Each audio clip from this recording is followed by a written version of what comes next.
Thank you, Gaurav, for inviting us to the office today to talk about some of the challenges and the solutions that we can provide back to you guys for the challenges that you saw before. So we did an extensive set of requirements with you guys and challenges that you face in the environment before. For example, you guys mentioned to us that you guys are acquiring a bunch of companies, and of late you acquired a company which is equivalent to your size, and you're adding about 40 more sites to your existing infrastructure, with 26 sites already being existing in infrastructure today. So we understand that you have problems with these acquisitions, wherein if you have to integrate them into your new policies which are going to be in your environment compared to what was in your previous company. There's going to be a lot of people that has to fly in, fly out, go do all these configurations for you, bring up all the networks for you, and that's going to obviously cost you a lot of money as well and time as well. Right? The second thing you told us in the past meetings is that you guys have had employee productivity issues. When I say employee productivity, you gave us very clear-cut examples that all your applications are hosted today in North America. And folks in Europe and Asia have to come to North America to get into these applications. And an application that we used as an example while we were doing your customer requirement scenario before was your Oracle applications were absolutely slow.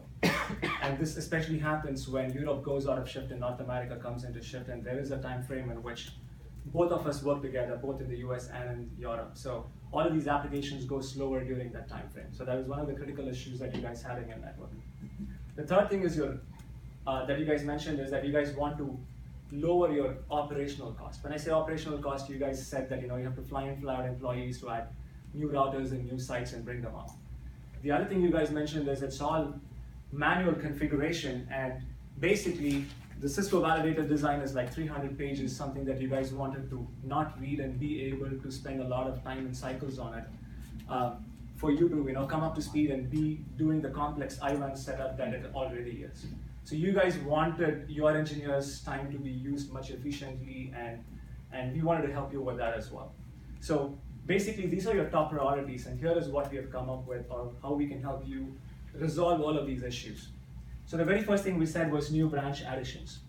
And the second issue was the application performance issue, and the third issue is your complex WAN setup and management. Right? So these are your key issues today. We have a solution in an SD-WAN controller which can automate and simplify a lot of these things for you and make your IT staff be much faster than they could possibly be today, right? So we have our SD-WAN solution, which is Application Policy Interface Controller Enterprise Management, which is a platform on which you can run applications on. These applications can simplify your process anywhere from automation to simplifying your management or reporting, or you can even do intelligent path control for your different applications that you have today in your environment, right? So I'm going to quickly show you how we can achieve these three in a small demo here.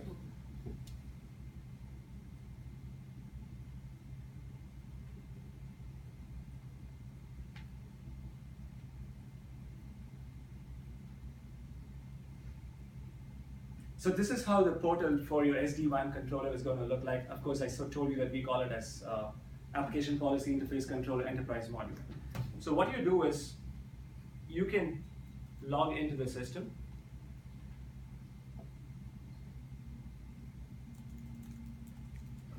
Click on IWAN, right? Here you see the dashboard that you're going to see. So if you see this dashboard, you have things where you can configure your hub routers, you can configure your branch sites, you can monitor and troubleshoot, and you can centrally administer policies. Meaning you can push policies from being in one location, and it can be effective on all the new routers that you add, or on the existing routers. If you want to modify, you can modify it that way as well. So for example, the very first problem you said was time to market on acquisitions, right? So how can you add quicker sites to this? So let's take an example here, and let's say I click on manage the branch sites over here. You see a bunch of these serial numbers which are already calling home back to the main controller that, hey, I'm ready to be provisioned, right? So all you need to do is click on this and you say provision this site. And there are different configurations based on different branches you could have. You can have like a single router which connects to two different ISPs, two routers connecting independently to two different ISPs, or you can have a one router configuration. So you have like a various methodologies in which you can pick and choose your configuration depending on how your branch sites work today, right? So let's, for example, let's pick a one router with 2 cloud topology today. Let's go ahead and give it a site name over here. Let's have a site location configured as well. And of course, these are all going to talk to the hub, and that's why you say the preferred POP is the hub. Now, this particular site has 2 connectivities. So you can actually choose which connectivity is MPLS and which connectivity is internet. It can be other mechanisms as well. Right now we support MPLS and internet as 2 options over here. And the next thing you can do is you can simply go ahead and configure your MPLS network. The MPLS network is, let's say this is your IP address, and you can give your subnet mask. This is going to be provided to you by your ISP. And all you need to do is select a download speed that you paid for, say, 20 megs, and you are done. So if you want to configure DHCP and all of those settings for different VLANs, which has data, voice, video, and wireless, you can pick and choose any of those things for your local LAN connectivity as well. Just click Save, apply the changes.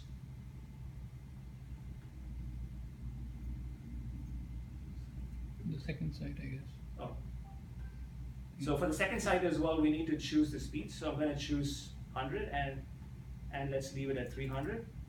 And if you apply the changes over here, you can see what you did. You can really quickly check it and then say submit, and you're done. Your site is going to come up over here. Of course, this is a demo, so you won't see the site that I created, but you can see all of the other sites over here. Yeah. The second part of the demo here is, let's go back to the application, the main dashboard window. You can see different applications over here. Here for easy reading, it's marked as voice and video, email, and all of those things. Of course, each of those categories is going to have a lot of other applications inbuilt into it. For example, voice and video can have like an Amazon Instant Video or a YouTube or whatever it is, right? So you can categorize all of your application categories into 3 different groups. Hey, is it business relevant to me? Is it irrelevant? Or can I put them in a default category, right? So you can categorize all of those applications and do it. So how can you get a better performance? For example, you want YouTube traffic to be on a link that you don't pay a lot of money for example, internet. Whereas an Oracle application has to be living on an MPLS, which has got a service level agreement that the ISPs guarantee for you. So all you need to do is you can go in to one of these application policy groups. Say, for example, email is something that you don't want to have a MPLS as path preference. You can just go and say internet. And if you want to change the POS settings, you can just pull it and say, hey, you know what? That's your default setting right there. So you pull it out of the business relevant category and put it on the default category because email doesn't need any kind of a QoS policy, right? And apply changes, and that's as easy as it is to do the performance routing. So wrap up. yeah. So and to wrap it up, it's very easy. As I said, you get all of the things inbuilt into your APIC EM, which is the automation, the intelligent path control, and the simplification. So you get all of those 3 in one shot. So here we go. Here we go. I can deploy a network. I know. Like that. I really